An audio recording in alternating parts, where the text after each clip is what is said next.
When it comes to access ports and trunk ports, these terms are mutually exclusive. A Cisco switch port can be either an access port or a trunk port. It cannot be both, and you're about to see exactly why.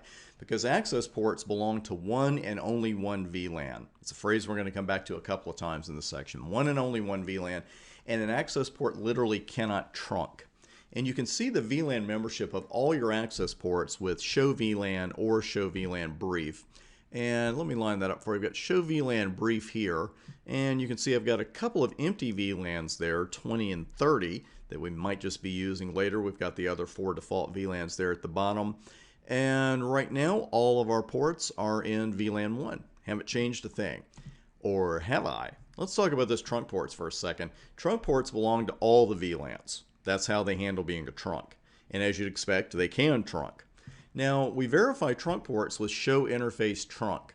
Trunk ports won't appear in show VLAN or show VLAN brief, because you may have noticed in these ports that all of a sudden we went from port 1 to port 4, and then 5, 6, 7, 8, 9, 10, etc. I promise you I'm not hiding ports 2 or 3 over here on the side either. And that's the kind of thing that can give you a little panic at first, because it's like, okay, where did my ports 2 and 3 go?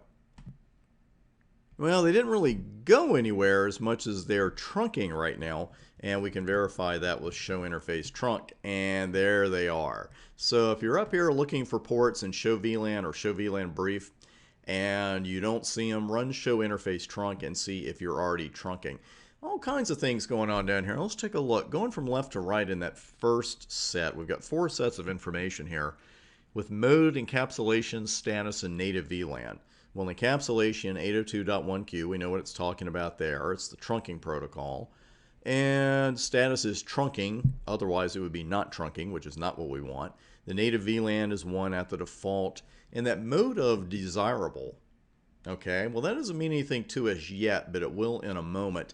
And the information you see, VLANs allowed on each trunk 1 through 4094, and those VLANs 20 and 30 we saw a few minutes ago, and actually can still see at the top of this screen out of show VLAN brief. They are allowed and active in management domain and in spanning tree forwarding state and not pruned. Take it from me, that is all good stuff. So far so good there.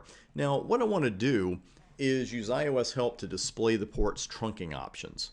And let's go ahead and bring that up here.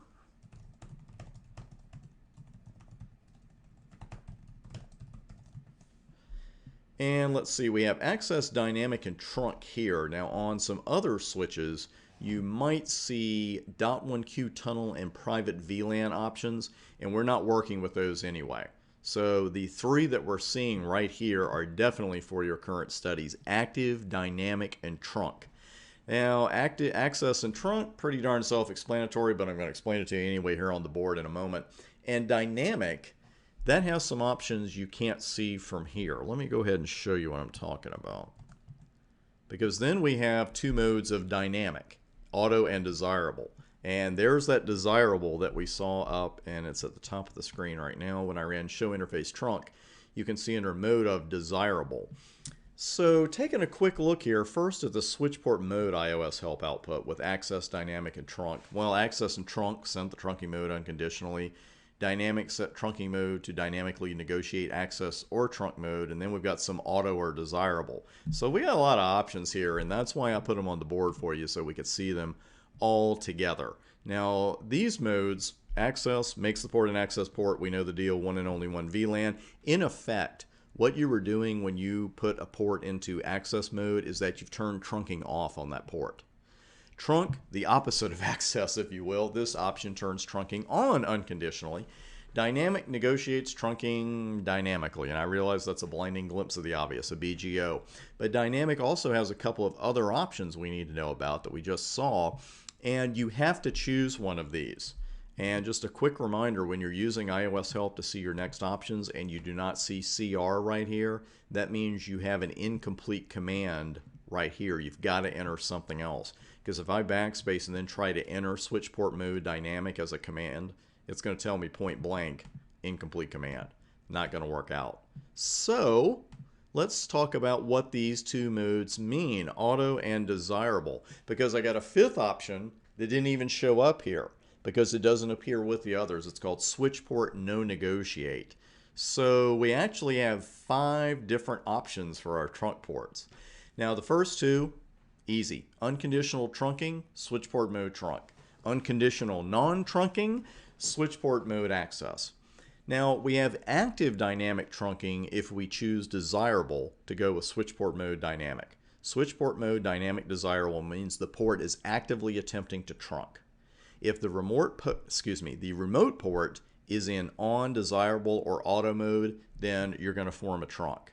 So if we have an active dynamic trunking, the other one must be a passive dynamic trunking. It sounds odd, passive dynamic trunking. But that's what you have here with switch port mode dynamic auto. Now this means the port is certainly open to trunking, but the other side of the trunk has to initiate the process.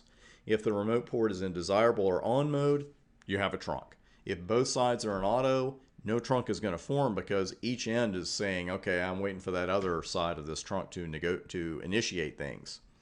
So if you use auto, that's fine. You just don't want to use it on both sides. Switch port no negotiate puts a port into permanent trunking mode, but these dynamic trunking protocol, DTP frames, are not sent across the trunk. And what DTP is, it's a negotiation protocol, and it's used to decide which trunking protocol to use if both switches support both protocols, and whether trunking is to occur at all. So it's a little less overhead if you're knocking out those DTP frames. Now here's what I was talking about a while back when I said, you may have created a trunk without even knowing any of this stuff, because you might not even know the trunking protocols existed when you did it. You might not even know the modes existed when you did it. We have a trunk between 2 switches in our lab right now, actually several trunks between several switches in our lab right now, and I did not enter a single command to make any of that happen. And you're going to see exactly how coming up next.